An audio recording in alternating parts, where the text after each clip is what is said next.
አንደኛው ጋር አግብቷል ይላል። አግብቶ ለ3 ቀን ግን ከሚስቱ ጋር የግብረ ስጋ ግንኙነት አድርጓል ይላል። የአብዛኞቹ ቅጂዎች ይህንን ይስማማሉ። ይህንን ደግሞ ቤተክርስቲያኒቱ ለአቡነ ተክለ ሃይማኖት ከሴት ጋር መገናኘት ነውር ስለመሰላቸው በሌሎች ቅጂዎች ላይ ደግሞ አውጥተውታል፣ ቆርጠው ማለት ነው። እና አቡነ ተክለ ሃይማኖት ሚስት አግብቶ ሚስቱን ለ3 ቀን ያህል ሴክስ አድርጓታል። መጽሐፋችሁ ነው የጻፈው፣ በመጽሐፋችሁ ነው የተገኘው። ሰው ወንድ ልጅ ከሚስቱ ጋር የግብረ ስጋ ግንኙነት ወይ በነጮቹ ቋንቋ ሴክስ ላያረግ ነው ያረጋል። ይህን ማድረጉ ኃጢአት ነው? በፍጹም አይሆንም። በፍጹም ኃጢአት አይደለም። ጋብቻ ንጹህ፣ መኝታውም ቅዱስ ነው። አመንዝሮችን ነው እግዚአብሔር ይበቀላቸዋል ብሎ ያለው እንጂ አግብተዋል። ገድላችሁ ይህን ይናገራል። የታሪክ ጸሐፊዎቻችሁ ጽፈውታል። ይሄን ለምንድነው ነውር ስለመሰላቸው የሚያወጡት ከገድሉ ውስጥ? ግማሹ ገድል ላይ አለ፣ ግማሹ ገድል ላይ የለም። የራሳችሁ የቤተክርስቲያን ልጆች ግን የገድል የታሪክ ጸሐፊያ ይህን በደንብ ፍንትው አድርገው ተናግረውታል። ስለዚህ አቡነ ተክለ ሃይማኖት ልብ በሉ። ይሄ የደብረ ሊባኖሱ እግሩ ተቆረጠ ተብሎ ይባለው ባለ ፎቶ ላይ ያለው ሚስት አግብቶ 3 ቀን ከሚስቱ ጋር የግብረ ስጋ ግንኙነት አድርጓል። ገድላቱ ይህን መረጃ ይናገራሉ። ምንጩን ጠቅሰው የእነዚህን ገድላት ቅድም የነገርኳችሁ የብዙ ቅጂዎችን በየገዳማቱ ያሉትን በብራና የተጻፉትን ሁሉ ጭምር ያገኛቸው በተለይ ጥሩ የታሪክ ጸሐፊም የመጽሐፍ ጸሐፊ ስለሆነ ዲያቆን ዳንኤል ክብረት በመጽሐፉ ላይ በደንብ አድርጎ ግልጽ አድርጎ አስቀምጦታል። መረጃውን ሁሉ ጠቅሰው ማለት ነው። እንደዚሁም ማነው 3 ቀን ከሚስቱ ጋር የግብረ ስጋ ግንኙነት አድርጓል። ቀጥሎም ሚስቱ ስትሞትበት ወይኔ ወይኔ ብሎ አላለቀሰም፣ ደስ ነው ያለው። 3 ቀን የግብረ ስጋ ግንኙነት ያደረጋት ሚስቱ ስትሞትበት ደስታውን የገለጠው። እኔ የምልህ ሚስቱ ስትሞት እሰይ ብሎ ያለ አንተ ስትሞትማ የት ሊያዝንልህ ነው? በህይወት ምኖረማ አያዝንልህ። እኔ ባል ሆኖ ሚስቱ ስትሞትበት እሰይ ብሎ የሚል ጨካኝ አውሬ ነው። ሚስት ሆና ባሏ ሲሞትባት እሰይ ብላ የምትል ጨካኝ አውሬ ናት። ሌላ አጀንዳ አላት ማለት ነው። አቡነ ተክለ ሃይማኖት እንደዛ ነው። ሚስት አግብቶ ሚስቱ ስትሞት እሰይ ብሏል፣ ደስ ተሰኘ ይላል። ለአይኑ እንቅፋት ሆና ነበረና ብሎ ደግሞ ገድሉ ጻፈልህ። ለአይኑ እንቅፋት ሆናበት ነበርና ምን ለአይኑ 3 ቀን ቀንም ሌሊትም ሲያደርግ አይደል እንዴ የሰነበተው? ይህን ማድረጉ መብቱ አይደል? መብቱ ነው። ከሌላ ሴት ጋር መነዘር አለመነዘረም እንደገድሉ ከሚስቱ ጋር የግብረ ስጋ ግንኙነት ያደረገው። ታዲያ እዚህ መጣችሁ ንጽሕት ነው፣ የታተመ የክርስቶስ ሙሽራ ነው፣ የፈነዳ የክርስቶስ ሙሽራ ነው፣ ገና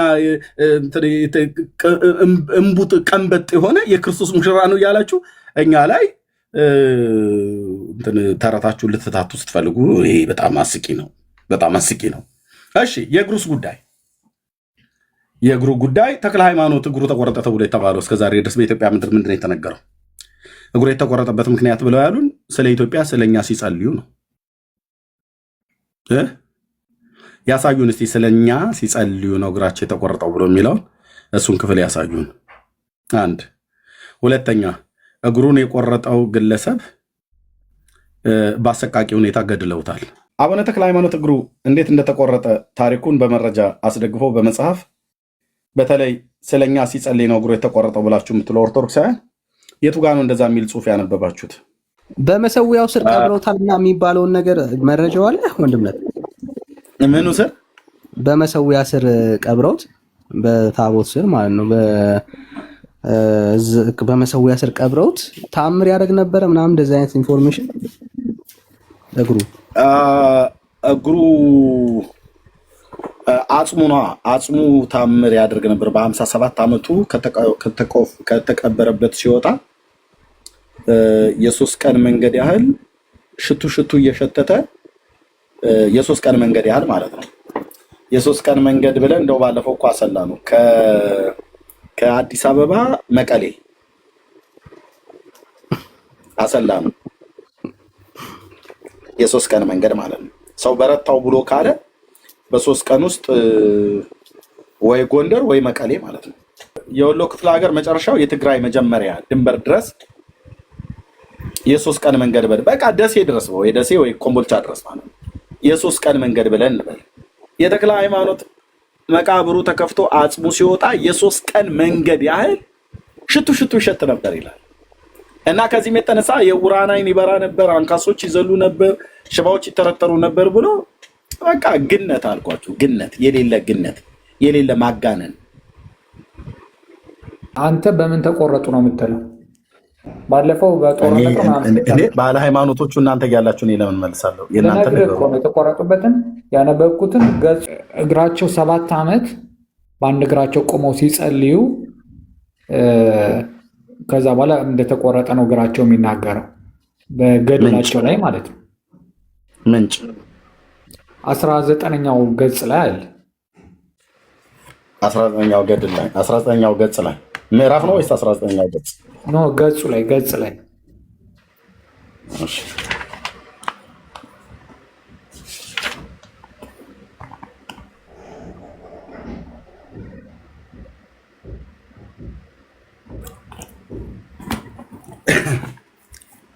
ኦኬ ካሜራ ልክፈታ። ወንድማችን 19ኛው ገጽ ብሎኛል። ገድለ ተክለ ሃይማኖት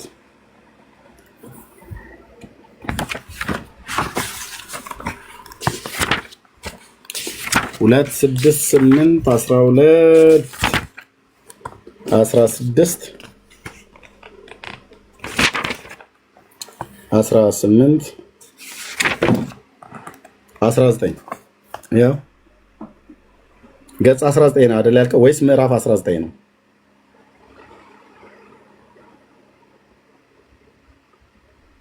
ሮያል አገርኩ ነው። ሶሪ ገጽ 19 በረብሻችሁ ይታረቂ ገጽ 19 ብለህ ካልከኝ ይሄው ገጽ 19 ወደ ታች አካባቢ ስለ እግራቸው ይናገራል። እሺ ኦኬ ከዚህ ጀምሮ እናነባለን። ገጽ 19 እዚህ ጋር ስላለ እንደው ታማኝ እንድንሆን ወደ 18ኛው መሄድ እንችላለን። ከዕለታት በአንድ ቀን ፍሬምናጦስ አንበረብን እንዲህ አለው፣ ጌታዬ የኢየሱስ ማነው የኢትዮጵያ ሰዎች ባህል እኔ አደንቃለሁ። ትገዝራላችሁ፣ በክርስቶስም ታምናላችሁ፣ ነገር ግን ጥምቀት አትጠመቁም፣ ስጋው ደሙንም አትቀበሉም አለው። አንበረምም ፍሬምናጦስን እንዲህ አለው፣ ግዝረትን አባቶቼ ሌዋውያን ሃይማኖትን የንግስት ህንደኬን ባለሙያ አመጡልን። ገጽ 19 የማነበው ገድለ ተክለ ሃይማኖት ልብ በሉ። ስጋው ደሙንም ለመቀበል ለመጠመቅም ግን አስተማሪ አላመጣንም።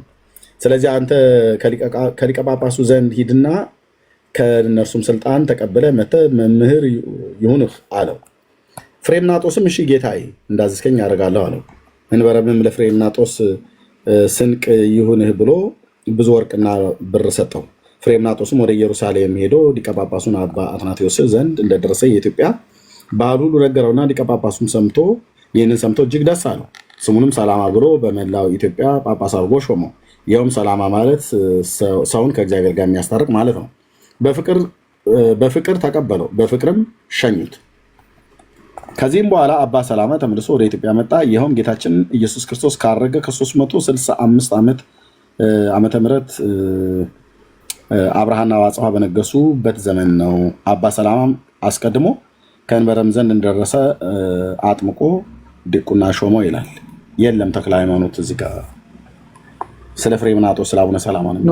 ታውቀዋለህ እኮ አንተ። እኔ ወይ ፒዲኤፍ ላይ ስለማይ እኔ ለቀቅ ቆይ አንድ ጊዜ እንትን እዚህ ጋር እንትን ልበል። ቆይ ከዚህ ጋር ስልኬ ላይ ሊው ቆይ የነገርከኝ ትክክል አይደል ማለት ነው። ይሄን ሁሉ ሳንብ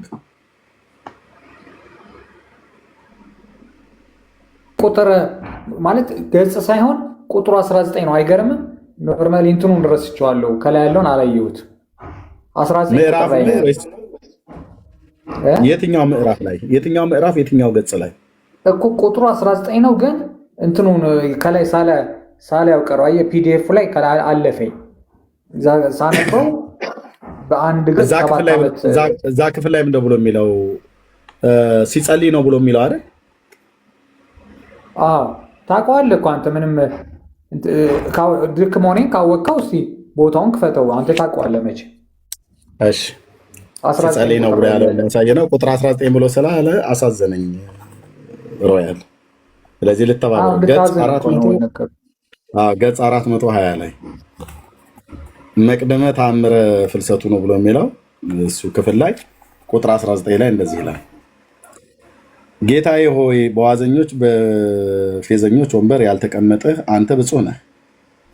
አቤቱ ፍቃድህ የእግዚአብሔርን ሕግ ለመፈጸም ነውና አንተ ብፁዕ ነህ።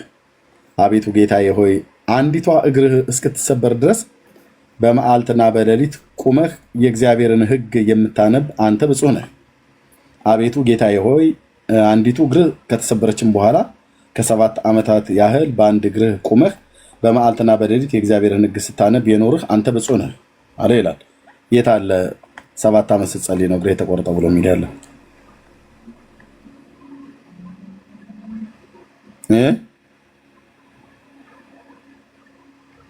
ሃሎ የዲያቆኑና እየተናገርኩ ነው። ሚዩት እያደረኩኝ እኮ ነው። ዘግተናል የምትናገረው። እሺ የት አለ ሲጸልይ? ሚዩት አድርጌ ነው እናንተን እኮ ሴፍቲ ለመጠበቅ። ችግር የለውም። እንትን የት አለ ምንድነው? ከዛ ዝቅ ስትል 7 ዓመት ይላል። ፈልጌ ነው እኔ ፒዲኤፍ ላይ አውርጃ ነበር እኮ። የት አለ ነው የምላለው። ዝቅ ስትል ያው ዝቅ ብዬ እኮ ነው እሱ ከ7 ዓመት እኔ ልጻፈው ነገር ላስገባበት የለም እዚህ ላይ አንተ እኮ ትክክለኛውን ቦታ ወጣኸው፣ ግን 7 ዓመት አይልም። ይሄው አንብበው ቁጥር 19 ቁጥር 20 ማን ቁጥር 19 ነው። 20 ከፈለክ አነብልሃለሁ። ኦኬ እኔ ይሄን ያነበብኩት ከ10 ላይ ነው። ከ10 የምትስቁ ግን አርፋችሁን ድፍን ምስራችሁን በቃሪያ ትበሉ። እሺ የለም በቃ የለም። ይሄው አነበብኩት እኮ እንትን ማድረጊዋለሁ ማንበብ ይችላል። በመድኃኒዓለም ይኸው አንብበው ሮያል አንብበው። በመድኃኒዓለም አትበል። እነ ጂራ ምናምን እነ ኢዮብ እየሳቁ ስለሆነ እሺ ምንድነው 7 ዓመት በአንድ እግር ቆመህ ስለ እግዚአብሔር የጸለይከው ነው ቢላ ነበርኩት። ሌላ ነገር የጸለይከው ብሎ የሚለው የት አለ? በአንድ እግር ቆመህ ይላል። እኔ መቼ በአንድ እግሩ ባልቆም ምናምን ነገር ግን ሲጸልይ ነው ብሎ የተቆረጠው ብሎ የሚለው የት አለ እኮ? እሱም ታዲያው አልክ እኮ እዚህ ከላይ ስታነበው በአንድ እግሩ ቆሞ የት አለ? እኔ እኮ አንብበው፣ አማርኛ ትችላለህ አይደል? አንብበው። ያው 19ኛውን ቁጥር እኮ በአንድ እግር ቆሞ ጸለይ ይላል እኮ አይደል? እኮ ሲጸልይ ነው እግሩ የተቆረጠው ብሎ የሚለው የት አለ? ጸለይ የሚል ቃል እዚህ ጋር እግዚአብሔርን አመሰገነ አይልም እንዴ? አንድ እግር የት አለ? አመሰገነ ብሎ የሚል የት አለ? አመሰገነ ጸለይ የሚለው ቃል የት አለ? ቢጫ አንተ እንትን ያልከው ላይ አንዲቷ እግር እስክትሰበር ድረስ ይላል እኮ። በመዓልትና በሌሊት ቆመህ የእግዚአብሔርን ሕግ የምታነብ አንተ ብፁዕ ነህ ይላል አይደል? እሺ ከዛስ ብፁዕ ነህ አቤቱ ጌታዬ ሆይ አንተ ለ7 ዓመታት ነው የሚለው። አዎ አንዲቱ እግርህ ከተሰበረች በኋላ ለ7 ዓመታት ያህል በአንድ እግርህ ቁመህ በመዓልትና በሌሊት የእግዚአብሔርን ሕግ ስታነብ የኖረ አንተ ብፁዕ ነህ አለው። 7 ዓመት ምን ሲያነብን የኖረው? በአንድ እግሩ ቆሞ ሕጉን ሲያነብ እንጂ ሲጸልይ አይደለም። ያው እኮ ሕግ ማንበብ ማለት እንግዲህ ሕገ መንግስት አይደለም። እግዚአብሔር ማለት የት አለ ሲጸልይ? ለእኛ ሲል ሲጸልይ ነው የተሰበረው አላላችሁም እንዴ? እና ታዲያ ሕጉን የት አለ ሲል እኮ አይደለም የት አለ የሚለው? እግዚአብሔርን የት አለ ሮያልዬ ብሎ ለፈጣሪ አይ ነው ምን መሰለህ፣ ለእኛ ሲል ለፈጣሪ ሲል የፈጣሪን ሕግ እንትን ማለት ማንበብ የሕጉን መተግበር ማለት ምንድነው? ዞሮ ዞሮ ለእኛ አይደለም። የት አለ? ለእኛ ሲል ሲጸልይ ነው 7 ዓመት እግሩ ተቆረጠ ብላችሁ ያላችሁት ነው እያልኩትኝ። ይሄው ፈጣሪ ለእኛ ሲል ስለሆነ ፈጣሪ የለም ለእናንተ ሲል አይደለም። ሕጉን ሲያነብ ነው ብሎ የሚለው እኮ። ሕጉ ማንበቡ ታዲያ ምንድን ነው? ወደ ፈጣሪው መታገሩ እዛ አካባቢ። እሺ አሁን በየገዳማት በቤተክርስቲያን ውስጥ ያሉ ትልልቅ እነዚህ ሊቃውንት እንኳን ተብለው የሚባሉት ስንት ዓመት ከ30 ዓመት ያልተናነሰ በጉባኤ ትምህርት ቤት ቁጭ ብለው ትምህርት ሲማሩ ሲያስተምሩ ጉባኤ ዘርግተው ሲያስተምሩ የነበሩ ስንት ዓመት በእግራቸው ቆመዋል ሱባኤ ገብተው። ለምን እግራቸው አልተቆረጠም? አንድ እግራቸውን አለው ታኝቶ ይታኙ ቆሙ አናውቅም የእነሱን ታሪክ እኮ። ኦኬ የተክለ ሃይማኖት ግን ታውቃለህ፣ ቆሞ ያልጸለየውን ሲጸልይ ብለህ ትላለህ። በነገራችን ላይ ያልጸለየውን ሮያል እኩል አታውራ። ያ ያልጸለየውን ጸለየ ትላለህ። የለም ግን ጸለየ ብሎ የሚል ቃል ማለት ነው። እሺ ጸለየ ብሎ የሚለውን እንያዝልህ። የለም ቆይ አድምጠኝ። የለም ግን ሊያዝልህ፣ ጸለየ ብሎ የሚለው ሊያዝልህ። ሲጸልይ እግሩ ተቆረጠ አይደል?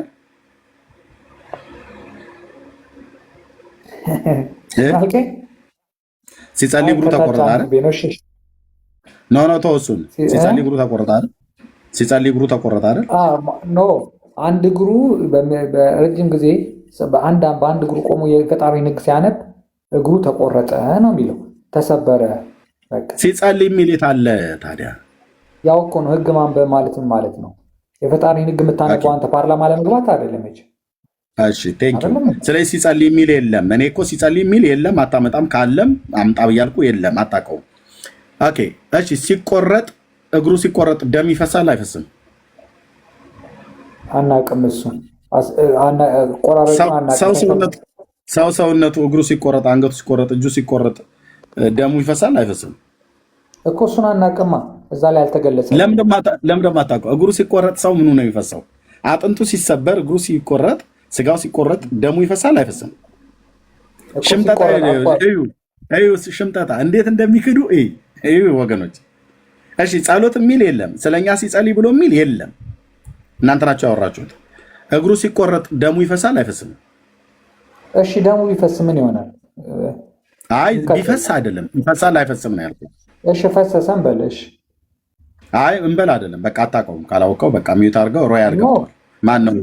አሌፍ ገብቷል። ኖ አሌፍ ገብቷል። በቃ አታውቀውም። ሮያል አንተ አታውቀውም። አሌፍ ኦርቶዶክሳዊ ነው። ኦርቶዶክሳዊ ከሆነ እለቃለሁ። እሺ ያ አሌፍ ዝናቡ ሄደልህ? አግኝቼዋለሁ። ከላይ መግቢያው ሶፋ ነው። አሁን አባራ። እሺ ምኑ ላይ ነው ያገኘው? ያው ከላይ አንብባት። ለስሎ ሆና ያው ግዕዝ ስለሚያስቸግረኝ አንተ ተባበረኝ። የት አለ? በጣም ከላይ ጽፌላለሁ። ከላይ ጽፌላለሁ። ፎቶ ነው ለሰኮና። ኦኬ እሺ፣ እሱ ላይ አውጣ። እሺ ምን ይላል? አንብቦ እስከዛ።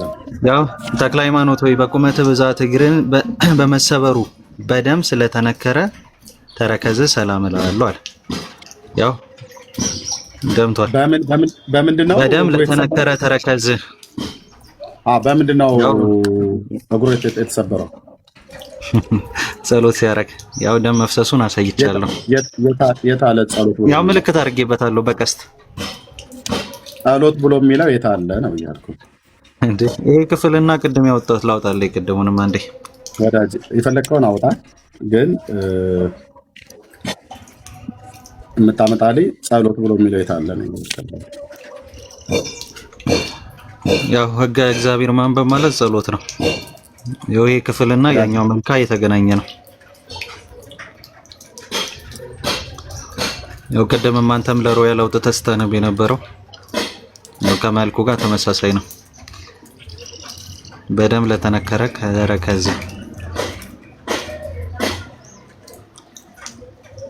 ኤርሚ የተሳሳትኩት ነገር አለ? ደም አልፈሰሰውም ይላል። እቺ ምን ደብሎ የሚለው እስቴት አለ? ያ አበው ተክለ ሃይማኖት ሆይ በቁመት ብዛት እግር በመሰበሩ በደም ለተነከረ ተረከዝ ሰላም እልሃለሁ። ኦኬ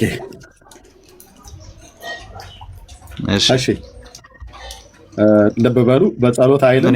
የተለያየ ከሆነ ትልቁ ላድርገውና አሳይ። ኦኬ እሺ አንደኛ ሲጸልዩ አይልም። አሁን ሲጸልይ ብሎ የሚለውን ክፍል ነው አምጣ ያልኩት፣ እሱ አላመጣም። ኦኬ ለሰኮናከ 43ኛው ቁጥር ላይ ማለት ነው። ያው ተክለ ሃይማኖት በቁመት ብዛት እግርህ በመሰበሩ በደም ለተነገረ ሰኮና ሰላም እላለሁ ነው ብሎ የሚለው። ያው ለተነከረ ያንተ በደም ምን አለ ይላል? በደም ለተነከረ ተረከዝ። ሰኮና ማለት ተረከዝ ነው አይደል? እርሜ ግድ የለም። ስለዚህ ተመሳሳይ ነው ወይ? ሁለታችንን አንድ ላይ አድርገውና አሳየ። እኔ ልዩነት ካለው በደም ምን ላለ? ኦኬ እሺ፣ ቆይ እንደዚህ ላድርገው። ኦኬ ቆይ አንዴ ጠብቀኝ። ግሪዱን ልቀይረው። ኦኬ እንደዚህ ላድርገው። እንደዚህ በደም ለተነከረ ነው አይደል የሚለው ያንተ አሊፍ?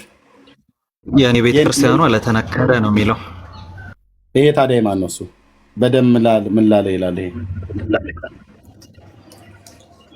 ምን አውቄ አንብበው እንጂ ምን አውቄ። ያንተ ከሆነ አንዴ እንትኑ ማውጫውን እናሳየው ሁለታችንም። እስቲ ኤርሚ ዝጋውና እናሳየው።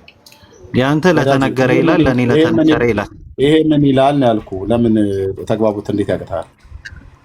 ያንተ ለተነገረ ይላል። አነበብኩልህ እኮ ለኔ ለተነገረ በተነገረ የቃላት ግድፈት ነው ገና የቃላት ግድፈት የቃላት ግድፈት ሊሆን ይችላል። እንደዛ ነው እኔ በቅነት መረዳ ማለት ነው። እሺ በደም ለተነከረ ሰኮና ሰላም እላለሁ ብሎ አለው ማለት ነው። በደም የተነከረው ሰኮናው እግሩ በደም የተነከረው ምን ሲሆን ነው? ሲጸልይ ነው ወይስ ምን ሲያደርግ ነው? እሱን ደግሞ ላሳይ። ሲጸልይ የት አለ ሲጸልይ ብሎ ነው? ይሄው እዚህ ላይ ሕገ እግዚአብሔርን ሲያነብ መቼስ ሁለቴ እግሩ ተሰበረ ትለኝም አይደለ ኤርሚ? እኔ ምን እየጠየቅኩ ነው? ሲጸልይ ብሎ የሚለውን አሳይም ብዬ ስለው ሕገ እግዚአብሔርን ሲያነብ አለ። ልብ በሉ። ሲጸልይ የሚል ክፍል ከየት አመጣህ አንተ? እዚህ ጋር ሕገ እግዚአብሔር ማንበብ ማለት ጸሎት ማለት ነው። የት አለ? የቱ ጋር ነው ሕገ እግዚአብሔር ማንበብ ማለት ጸሎት ነው ብሎ የሚል? ማን ነው እንደዛ የፈታው? አንብበው። ሕገ እግዚአብሔር ማንበብ ጸሎት አይደለም ትል ከሆነ ማረጋገጥ። ሕገ እግዚአብሔር ማንበብ ማለት ጸሎት ማንበብ ነው። እሺ ማን ነው እንደዛ ያለው እኮ ነው ብዬ ማስረጃ አስተይ። ሕገ እግዚአብሔር ማንበብ ጸሎት አይደለም? ማስረጃ አስተኝ እኮ ነው። እሺ አይደለም በለኝ አንተ። ማስረጃ አስተኝ። ልክ አይደለም ስትለኝ እሰጥሃለሁ። ማስረጃ ስጠኝ። የመጨረሻ ነው የምጠይቀህ። ማስረጃ ስጠኝ እኮ። ቆይ አንተ አረጋግጠልኝና ካልሆነ እሰጥሃለሁ። እኔ ማስረጃ እሰጥሃለሁ ኤርሚ። እሺ መጽሐፍ ቅዱስ ማስረጃ ስጠኝ። ሮያል አትግባ። ቴንክ ዩ። ሲጸልይ ብሎ የሚል ክፍል የለም። ልብ በሉ። ሕገ እግዚአብሔርን ሲያነብ ነው የሚለው። ያው እሱም ያወጣው እኔም እሱ እንደውም ፒዲኤፍ ነው ያወጣው። እኔ ግን ሃርድ ኮፒ ነው ያወጣሁት ማለት ነው። ገድሉን እኔ ያስኩት እሱም ይዞታል። እኔ ጋር እናንተ ጋር ለውጥ ስላለ ኢትስ ኦኬ ኖርማል፣ ችግር የለውም። ሃርድ ኮፒ ስላልሆነ ብዬ አልልህም። ችግር የለውም። ፒዲኤፍ ያስከው ከዚህ ጋር ተመሳሳይነት ስላለው ችግር የለውም ማለት ነው። ሲጸልይ ግን ብሎ የሚል እዚህ ክፍል ላይ የለውም። ሕገ እግዚአብሔርን በማንበብ ነው እግሩ የተሰበረው እንጂ ለእናንተ ስለኛ ሲል ሲጸልይ ነው ብሎ የሚል ቤተክርስቲያኒቱ በተለምዶ የምታወራው ህዝቡ የሚያውቀው ግን የለም ማለት ነው። ኦኬ ይሄ እንዲሆኖ ሳለ ቅድም መልኩ ላይ ለሰኮና በዚህ በተነበበው ላይ በደም ለተነገረው ብሎ የሚለው የኮምፒውተር ኤረር ስህተት ሊሆን ስለሚችል እንደዛ ነው ያስቤ በቅንነት ለተነገረው ሳይሆን በደም ለተነከረው ነው የሚያስኬደው። አማርኛው እንደዛ ነው። በደም ለተነገረው አይባልም። ራሱ በአረፍተ ነገር አጻጻፍም በደም ተነከረ ግን ይባላል። ሰኮናው ማለት ነው እግሩ። ኦኬ ይሄ ደግሞ በደም የተነከረው ሰኮናው እግሩ ማለት ነው። ሕገ እግዚአብሔርን ሲያነብ እንጂ ሲጸልይ አይደለም። ኦኬ ሲጸልይ ነው ብሎ የሚል የለም። አላሳያችሁም።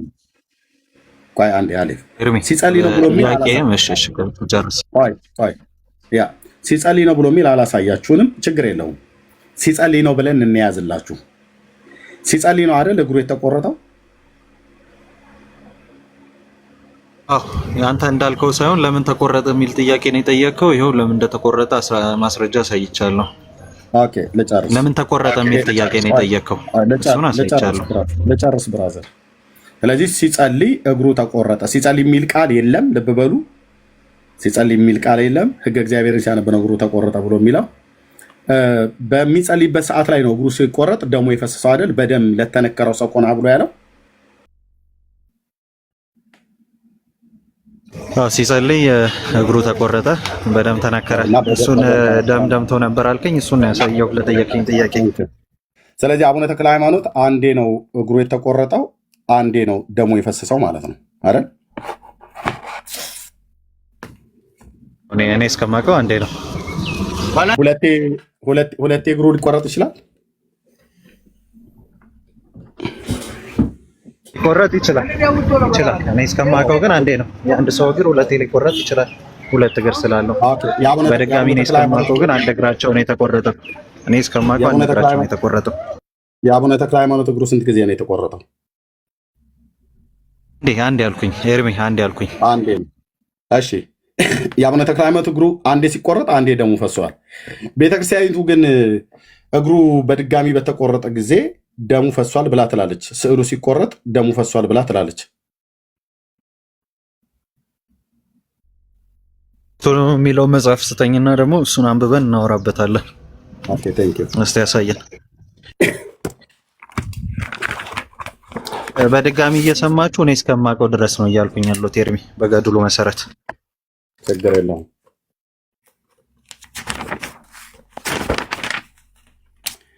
ኦኬ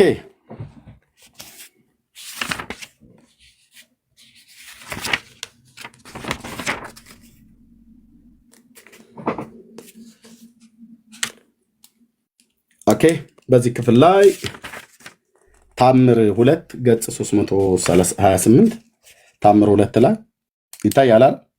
ትልቁ ላይ ልሁን እኔ እንደዚህ ልቀይ። እሺ ይታያል። ኤርሚ እስኪ መጽሐፉን ከቨር ፔጁና ምን እንደሚል አሳየኝ። ቆይ እንደዚህ ልቀይረው። ያው ገድለ ቅዱስ አቡነ እጨጌ ዮሐንስ ዘጸገሩ አይተዋል። አሊፍ ቻለው እንትኑን አሳታሚውን ብታሳየኝ ደስ ይለኛል። ኤርሚ አላስቸገርኩ።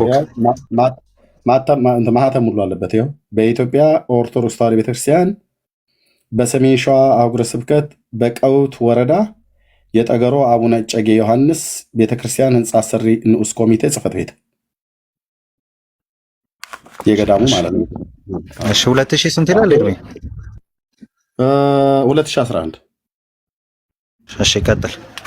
ያው እዚህ ተርጓሚ መጋቢ ሚስጥር ፍሬ ስብሐት ዱባለ፣ አሳታሚና አከፋፋይ የጸገሮ አቡነ እጨጌ ዮሐንስ ቤተክርስቲያን ህንፃ አሰሪ ኮሚቴ ዲያቆን ዮሐንስ አለም መንገሻ። ያው ኮምፒውተር ጽሁፍ ላይ የተባበሩት እነ ኤልያስ ምናምን ነገር የተበለጠ መረጃ ብሎ ይላል ትችላለህ ማለት ነው። ገጽ 328 ያው ሁለተኛው ታምር ላይ የምስራቅ ሰው የሆነ ሰዲና በተባለች ሀገር የቤተ ክርስቲያን ጠባቂ በቅንፍ ዘበኛ አንድ ሰው ነበር። እርሱም ቸርና ጻድቅ ነው። ይህም ጸሎትና ምስጋናውን እስኪጨርሱ በጉልበቱ ተንበርክኮ የዳዊትን መዝሙር እየዘመረ በብዙ እንባና በትጋትም ሌሊትና ቀን ይተጋል። ከዕለታትም በአንድ ቀን እንደ ልማዱ ወደ ቤተ ክርስቲያን ገብቶ ይለምንና ይጸልይ ነበር። ይታያል አይደል አሊፍ? ይታያል። እየሰማሁ ነው። ተከታተል። ቤተክርስቲያን ውስጥም የጻድቃን የሰማዕታት ስዕሎች አሉ። አንድ ሰውም ዕጣን መብራት ይዞ ከሩቅ አገር ወደዚያች ቤተክርስቲያን መጣ። በመንፈሳዊ ሰላምታና በብዙ ትጋትም ተሳለማት። ጸሎቱንም ሲጨርስ ያይ ዘንድ ወደ ስዕሉ ተመለሰ። ያን ጊዜ በምስጋና ከፍ ከፍ እያደረጉ በቀኝና በግራዋ ሚካኤልና ገብርኤል የሚጠብቋት የእመቤታችን ማርያም ስዕልን ተመለከተ። ትንሽም ሕፃንም ወተት እየጠባ በክንዷ ላይ ነበር። በበሉ ወተት እየጠባ በክንዷ ላይ ነበር። ይህንንም ስዕል ባየ ጊዜ በእመቤታችን ማርያም በተወደደ ልጇ ፍቅር ልቡ ደስ ተሰኘ። ሁለተኛም የሰንኳ አገር ሰው መጣ። በወርቅ ልብሶችም የተሸለመች በወርቅ ቀለም የተጻፉ የእነዚያን የስዕል ስራዎችን አምሳያዎችን አየ። ይህንንም ካየ በኋላ የእግዚአብሔርን ስራ በማድነቅ ሁለቱም ወደ ጻድቃን ስዕል ተመለሱ። የሰንኳ አገር ሰውም የብዙዎች አባት ተክለ ሃይማኖትን ነጭ ልብስን ለብሶ ከፀሐይ 7 እጅ እያበራ እያንጸባረቀ አየው ይላል። ተክለ ሃይማኖትን ያየው፣ ልብ በሉ አየው። የዚህ ጻድቅ መልኩ ደምግባቱ ከሁላቸው ኮከቦች የሚመስለው የለም። እያንዳንዱ ህብር የማይመረምር ነው። እግሮቹን ማንከስ ሳይኖርበት የቀኑ ናቸው። ባየው ሰዓት ላይ የተክለ ሃይማኖት እግሮቹ ማንከስ የለበትም፣ የቀኑ ሆነው ነው ያገኛቸው ማለት ነው። በሰንኳም ሰው ልብ ውስጥ እንደ አስቆሮቱ ይሁዳ ልብ ቅናት ገባበት። ቅናት የያዘው ሰውዬም እንዲህ ሲል ፊቱ ለክፉ ስራ ተለወጠ። ተክለ ሃይማኖት አንተ ነህን? ቀድሞ በሕይወተ ሥጋ ያልነበረህን ይህንን እግርህን ስትሞት ከየት ተሰጠህ አለው። ልብ በሉ ተክለ ሃይማኖት በምድር ላይ እንኳን በነበረ ሰዓት ላይ እግሩ ሲቆረጥ ክንፍ ተሰጠው ነው የተባለው። አሁን በዚህ ክፍል ደግሞ ከሞተ በኋላ እግር እንደተሰጠውና ከየት ተሰጠህ ብሎ ጠየቀው ይላል። በዚችም እግር እንጃ ወደ አምላክህ ስትጸልይ በመቆም እግርህ ተሰብራ እንደሆነ የፈጠረ ያውቃል አለው። ልብ በሉ ኦርቶዶክሳውያን አያውቁም። ምን አለ? በዚችም እግር እንጃ ወደ አምላክህ ስትጸልይ በመቆም እግርህ ተሰብራ እንደሆነ የፈጠረ ያውቃል አለ። እነ ኦርቶዶክሳውያን ግን አያውቁም። የፈጠረውን የሚያውቀው ልክ የአቡነ ገብረ መንፈስ ቅዱስ መቃብሩ በኢየሩሳሌም ይሁን በምድረ ከብድ እንደማይታወቅ ልጨርስ ነው። እኔ ሙሉ ነው የማነበው፣ ብራስ ሙሉ ነው የሚነበበው እና ስትጸልይ በእግርህ በመቆም እግርህ ተሰብራ እንደሆነ የፈጠረ ያውቃል አለ። ሰው ግን አያውቅም ማለት ነው። ኦኬ። ይህንንም ብሎ የእንጨት መሰላል ሰራና በታላቅ ቁጣ ወደ ላይ ወጣ። የሰንኳ ሀገር ሰው ማለት ነው። ከዚያስ ወደ እነዚያ ወደ ስዕሉ አጠገብ ደርሶ ሰይፉን ከሰገባው መዞ የአባ ተክለ ሃይማኖትን አንድ እግሩን ከጉልበቱ ላይ ቆረጠው። ይሄ ነው እንግዲህ ልብ በሉ። እንቀጥላለን። የአቡነ ተክለ ሃይማኖትን አንድ እግሩን የሰንኳ ሀገር ሰው ሰይፉን መዞ ቆረጠው። ሲቆርጠውስ የሰንኳ ሰውም እንዲህ አለ፣ አንተ እግር ይህ እግር ነው፣ የአንተ እግር ይህ እግር ነው። ማንከስ ለራስህ የተውህ ለማን ትተዋለህ አለው። አንተ አንካሳ ነህ፣ ማንከስን ለምንድን ነው የተውከው? ስለዚህ መልሻ አንካሳ እንድትሆን አደርግሃለሁ ብሎ እግሩን ቆረጠው ይላል። እግሩ ሲቆረጥስ ምን ሆነ? ልብ በሉ። ያን ጊዜ የተቆረጠች እግሩ ከጉልበቱ ቀይ ደም አመነጨች ይላል። ልብ በሉ። ተክለ ሃይማኖት ቅድም ወንድማችን አሌፍ ሲነግረን ስንት እግሩ የተቆረጠው? ሲጸልይ ብሎ አለ። ሲጸልይ ብሎ የሚል የለም። የእግዚአብሔርን ሕግ ሲያነብ ነው። ያኔ ደሙ ሰኮናውን ሁሉ ጭምር አጥለቅልቆታል። አሁን እንደገና ደግሞ ሰውየው ደግሞ በሰይፍ ይዞ በሾተ ላይ በሰይፍ ይዞ ሲቆርጠው ስዕሉን የተክለ ሃይማኖት እግሩን የቆረጠው አንድ እግሩን ቆረጠው። ሲቆርጠው ያን ጊዜ የተቆረጠች እግሩ ከጉልበቱ ቀይ ደምን አመነጨች። ያ የሰንኳ ሰው በስዕሉ በታች አጠገብ ሰይፉን በእጁ ይዞ በእንጨት ላይ ሳለ የሰንዲ ንጉሥ ከጭፍሮች ሁሉ ጋርና ከተመኞቹ ሁሉ ጋር በዚች ቤተክርስቲያን መጣ። ከተመኞቹም የቤተክርስቲያኑን ዙሪያ በደም የሰከረች እንደሆነች አይተው ደም በደም ሆነ። የተክለ ሃይማኖት እግሩ ስለተቆረጠ ማለት ነው። ልብ በሉ። ስለዚህ ሁለት ጊዜ ነው ተክለ ሃይማኖት እግሩ የተቆረጠ። ልብ በሉ። ኦኬ። በደም የሰከረች እንደሆነች አይተው ለንጉሱ ነገሩት። እንዲህም አሉት፣ ሰው የሞተበትን አጣኑ። ከገባን ጀምሮ እስካሁን ድረስ አላረፍንም። የሰው በድን አስከሬንን ፈለግን፣ ነገር ግን አላገኘንም። ንጉሱም ዓይኖቹን አቅንታችሁ ሁላችሁም ወደ ላይ ተመልከቱ፣ ወደታችም ወደ ላይ ተመልከቱ አላቸው። ቃሉን ሰምተው ዓይኖቻቸውን ወደ ላይ አቀኑ። ሰይፉንም ይዞ በላዩ ባዩት ጊዜ ተሯሩጠው ተሽቀዳድመው ከእንጨት ላይ አወረዱት። ከተመኞቹም መኳንንቱም እርስ በርሳቸው እንዲተባባሉ ይህ ሰይጣን ነው እንጂ ምድራዊ ሰው አይደለም። የአቡነ ተክለ ሃይማኖትን እግር የቆረጠውን ሰውዬ ሲያገኙት ማነው ዛፍ ላይ ተንጠልጥሎ ሰይጣን ነው እንጂ ሰው አይደለም። ንጉሱም ይህንን ደም በዚች ቤተክርስቲያን ውስጥ አይቶ በመፍራትና በመንቀጥቀጥ አንድ ጭፍራ ጠርቶ ይላል። የማን ደም ነው ቤተክርስቲያን ውስጥ ያየው? የአቡነ ተክለ ሃይማኖትን እግር ደም ማለት ነው። ልብ በሉ። እና ይህ ደም የምን ደም ነው አለው። የተክለ ሃይማኖት ደም። ማን ነው? ሚዩት አድርገው አንድ ሰው ማን ነው? ማይክ እንዳለ ፕሊስ፣ እንዳለ የተባልከው ካልሆነ ታይላ ወርደ ነው። ሚዩት አድርገው ፕሊስ። እሺ ሶሪ፣ ጊዜ ላለመውሰድ ሚዩት ስላላረከው አንተ ጋር የሚኮሻኩሻለሁ። ንጉሱም ይህ ደም በቤተክርስቲያን ውስጥ አይቶ በመፍራትና በመንቀጥቀጥ አንዱን ጭፍራ ጠርቶ ይህ ደም የምን ደም ነው አለው። የተክለ ሃይማኖት ደምም እንደሆነ ነገረው። አንድ ሰውም የስዕሉን ጉልበት በቆረጠ ጊዜ ለሰውየው በዚህ ቦታ ተገኘ አለው። ከዚህም በኋላ ወደ ስዕል አዋቂ መርቆሪዎስ አንድ ሎሌውን ላከ። በንጉሱ ትእዛዝም መጥቶ የአባታቸው ተክለ ሃይማኖትን የእግሩን ስባሪና የደሙን ፍሰት አየ ይላል። አያችሁ፣ የእግሩን ስባሪና የተቆረጠው እግሩና የደሙን ፍሰት አየ በቤተክርስቲያን ውስጥ። መርቆሪዎስም እንዲህ አለ፣ የእኔ ደም ይፍሰስ፣ አባቴ ሆይ እግርህ እንደተሰበረ አጥንቴ ይሰበር። ይህንንም ብሎ በወርቅና በብር ቀለም ሌላ እግሩን በጉልበቱ ውስጥ ተካለት ይላል። ከብርና ከወርቅ ሰርቶ ተካለት። ልብ በሉ ኢትዮጵያ ላይ ምን እንደሚሰራ ስሙ። ተካለት። እንዲሁም እንደ ሁለተኛዋ ሆነች ይላል። ያን ጊዜም ደሙ ከመፍሰስ ተቆጠበች። ከዚያም በኋላ ከተመኞቹ መኳንቶቹም ከንጉሳቸው ወደ ቤተክርስቲያን በር ወጥተው በዚያ ስብሰባ አደረጉ። ያን የሰንኳ ሰው አናገሩት፣ በመፍራትም በመንቀጥቀጥ እኔ ለዘላለም ሕያው ነኝ እስኪል ድረስ። በዚህም ነገር መካከል አባ ዮሐንስ በንጉሱ ፊት በአባቱ በተክለ ሃይማኖት ነገር ቆመ፣ መሰከረ። እንደ መጀመሪያው በታላቅ ድምፅ እንዲሁ እያለ ጮኸ፣ ለአባቴ ልጅ የሌለው መሰለህን? እኔ የተክለ ሃይማኖት ልጁ ነኝ። ዛሬ የአባቴን ደም ስጠኝ፣ ሕያው ነኝ ቢልም ሕያው መሰለህን? የከፋ ልብ ሰይፍ ይዟልና ስለያዘ እንግዲህ በሕይወቱ መጥፋቱና መሞቱን ሳላይ የአባቴን ጉልበት እንደተቆረጠ አልሄድም አለ።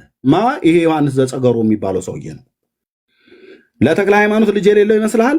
እኔ ዮሐንስ ዘጸገሮ የምባለው የተክለ ሃይማኖት ልጁ ነኝና የአባቴ ተክለ ሃይማኖትን እግር እንደቆረጥከው የአንተም እግር እንደሱ የአባቴን ጉልበት እንደተቆረጠ አልሄድም አለው። ለምን? የዚህ ሰውን መጥፋት የህይወቱን መጥፋትና መሞት ሳላይ ልጨርስ ልጨርስ ገድሉ እየተነበበ ያለው ልጨርስ አልሄድም አለ ዮሐንስ ዘጸገሮ የሚባለው ማለት ነው። ያን ጊዜ ሁሉም የሀገር ሰዎች የሀገሩ ሽማምንቶች ፈረዱ።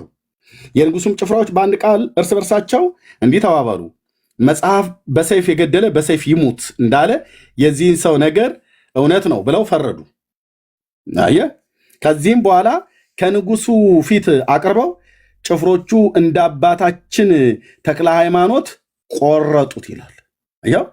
እግሮቹንም ቆርጠው ከእርሱ ዘንድ የተጣሉ ሆኑ፣ በክፉ አሟሟት ሞተ ይላል። የአቡነ ተክለ ሃይማኖትን እግር የቆረጠውን ሰውዬ እግሩን ቆረጡት። ከዛስ ከሱ ዘንድ ጣሉት። ከዛስ በክፉ አሟሟት ሞተ። ከዚህም በኋላ ታላቅ ደስታ ተደስቶ ዮሐንስ ዘጸገሮ የሚባለው ታላቅ ደስታ ተደስቶ አባታችን ከተመኞችን ሁሉ ከንጉሱ ጋር ባረካቸው። ዳግመኛ ወደ የቤተ ክርስቲያኑን ዘበኛ አስጠርቶ በስራዎቹ ሁሉ ከንጉሱ ጋር አስተዋወቀው። የቤተ ክርስቲያን በር ይጠብቅ ዘንድ ምግቡንም ልብሱንም ሰራለት። ከዛስ የዚችም ሀገር ሰዎች ይህ የአባታቸው የዮሐንስን የልቡን ጭካኔ አይተው ዮሐንስ ዘጸገሮ የተባለው ልቡ ጨካኝ ነው። የሰው እግር እንዲቆረጥ አድርጓል። እሱም ገሏል። በአረመኔያዊ አካሄድ ገለዋል። ሰውን ጨፍጭፎ ማለት ነው። አደነቁ። የዮሐንስን የልቡን ጭካኔ አይተው አደነቁ። የልደቱ በዓልና እረፍቱ ቀንም እንደዚሁ ፍልሰቱም እግዚአብሔር እያመሰገኑ አከበሩ። እርሱም ወደ ሰማይ ያረገ ተክለ ሃይማኖት ማለት ነው። ልመናውም በረከቱም እና አለቀ ማለት ነው። ኦኬ። የአቡነ ተክለ ሃይማኖት እግሩ ልቀጥል። እሺ፣ መጸላል ወጥቶ ምን ሆነ የቆረጠው ሰውየው?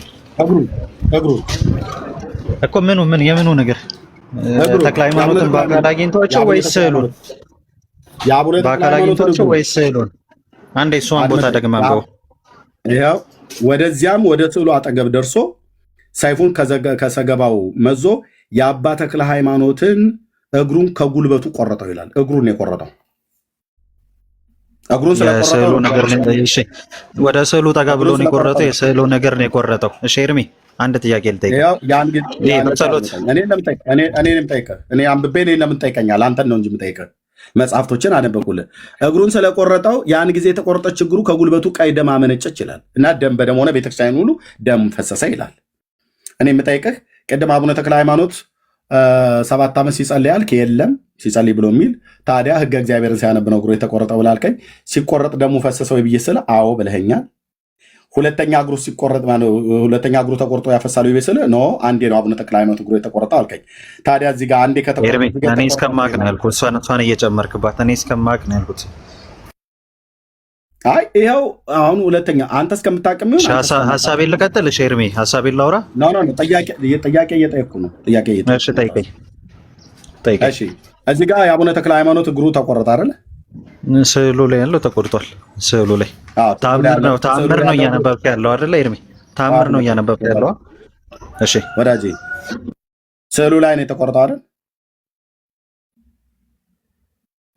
ማይኩን ከፈተው።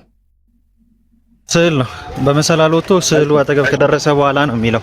ቃሉን በስነ ስርዓት ላደረገው ይችላል ቃል በቃል እዚህ ጋር ምንድን ብሎ የሚለው ቁጥር 5 ላይ የሰንኮ ሀገር ሰው የብዙዎች አባት ተክለ ሃይማኖትን ነጭ ልብስ ለብሶ ከፀሐይ 7 እጅ እያበራ እያንጸባረቀ አየው ይላል። እንዴት ነው ያየው? ቁጥር 5 ተአምር ነው እኮ እያነበብክ ያለው እኮ። ያንጸባረቀ ያየው በምንድን ነው? አየው ይላል። ተክለ ሃይማኖትን አየው ይላል። ታሪኩን ሄድ ስትል ስዕሉ ላይ እንደሆነ ያሳያል። አየው ይላል። ስዕሉ ላይ እንዳየው ያመለክታል። ታሪኩን ሄድ ስትል በመሰላል ወጥቶ ስዕሉን ቆረጠው ነው የሚለው። እሺ ኦኬ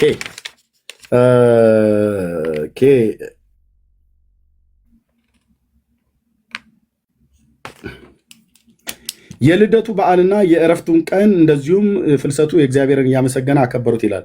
እርሱም ወደ ሰማይ ያረገ ብሎ የሚለው ማን ነው? ወደ ሰማይ ያረገው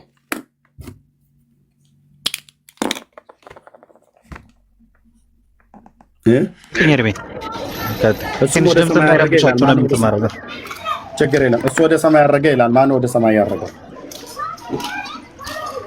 ስለ ተክለ ሃይማኖት ነው እያወራ ያለው እሱ ነው። እሳቸው ማን ነው ወደ ሰማይ ያረገው? ኤርሚ እሱን አጠይቀኝ። እሱን አልመለሰም። ስላላነበብኩት ሙሉን አልመለሰም። ያላነበብኩትን ነገር አልመለሰም። እሺ ቴንክ ዩ። ስለዚህ እዚህ ጋር የብርሃን ልብስ ለብሶ ከፀሐይ 7 እጅ እያበራ እየታየ ያለው ማን ነው? ለሰንኮ ሀገር ሰው ተክለ ሃይማኖት ኤርሚ ተክለ ሃይማኖት ነው። በምንድን ነው ያየው እንዴ? በምንም ይኸው እኮ ቆረጠ የሚለው እኮ በመሰላል ወጥቶ ስዕሉን ቆረጠው ነው የሚለው። በምንድን ነው ያየው? በምንም ይኸው አይደለም። በምንድን ነው ያየው? እሱን አንተ እንትን በለው። እሱን አንተ አንብብና ንገረን። ግን ቆረጠ የሚልበትን ፓርቲ እና አንብብልን። እኔ አልለውም አሌፍ፣ እኔ አልለውም። ራሷ ቤተክርስቲያኒቱ ያለችውን እንኳን ለእናንተ እንኳን ጭንቅ ሆኖባችኋል። እኔ አልለውም። በምንድን ነው ያየው? ከፀሐይ 7 እጅ እያበራ አየው ይላል። እያንጸባረቀ አየው ይላል። በምንድን ነው ያየው? ተአምር ነው እያነበብክ ያለው። በተአምር ነው ያያቸው። ግን ቆረጠ የሚለው ስዕሉ ነው። ቆረጠ የሚለው በተአምር ነው ያየው አይደል? ኦኬ ጥሩ። እሺ ስዕል ሲቆረጥ ከስዕል ደም ይፈሳል እንዴ? አዎ ተአምር ነው እያነበብክ ያለው። አዎ ከዚህ የሚበለጠ ተአምር ሊሰራ ይችላል። ከዚህ የሚበለጠ ተአምር ሊሰራ ይችላል። ወዳጅ ለጠይቁ ጥያቄ መልስ መልስልኝ። እሺ ተአምር እኔ ቁርአን ነው የማነበው አላልኩም። ተአምሩ ነው የማነብልህ እኮ ተአምረ ዮሐንስ ብሎ የሚለው ማለት ተአምር ነው አትበለኝ። ከስዕል ደም ይፈሳል? ያው በድጋሚ በተአምር ሊፈስ ይችላል። እሺ ከመጽሐፍ ቅዱስ ከብሉይ ከአዲስ ኪዳን ስጠኝ። ተአምር አልኩህ እኮ ተአምር ነው። ስጠኛ መረጃ ከመጽሐፍ ቅዱስ። እኛ እኮ መጽሐፍ ቅዱስ ብቻ አማኝ አይደለንም እኮ እናንተ ናቸው። ኦኬ ስለዚህ መልስ የላቸውም ማለት ነው። ልብ በሉ። ኦኬ በል ችግር የለውም። እንደፈለግህ በል ኤርሚ። አሁን እዚህ ጋር ስለዚህ የተቆረጠው ስዕል ነው ማለት ነው አይደል? አዎ ስዕሉ ነው። በመሰላል ወጥቶ ስዕሉ ነው የቆረጠው። እሺ ስዕልን የቆረጠን ሰው ለምን እግሩን ቆረጣችሁት? ለምን በክፉ አሟሟት? ስዕሉን ስለቆረጠ። ስዕል ስለቆረጠ ስዕል የቆረጠን ሰው ትቆርጣላችሁ ማለት ነው። ዝርዝርም አለው። ከፈለክ ዳግማ አንብበው። እሱ ላይ ዝርዝር አለው። ያላችሁ ወንድሞች ስዕል የቆረጠ ሰው በአሰቃቂ ሁኔታ ይቆርጣሉ ማለት ነው።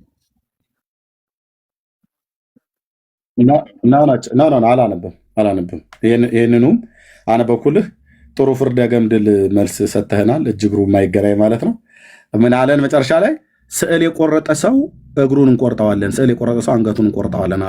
አሊፍ ወንድማችን፣ እኛ ኦርቶዶክሳውያን እንደዚህ ነን። ስዕል የቆረጠ ሰው አንገት እንቆርጣለን፣ ስዕል የቆረጠ ሰው ኔትወርክ እያስቸገረኝ ተቋርጬ ነበር።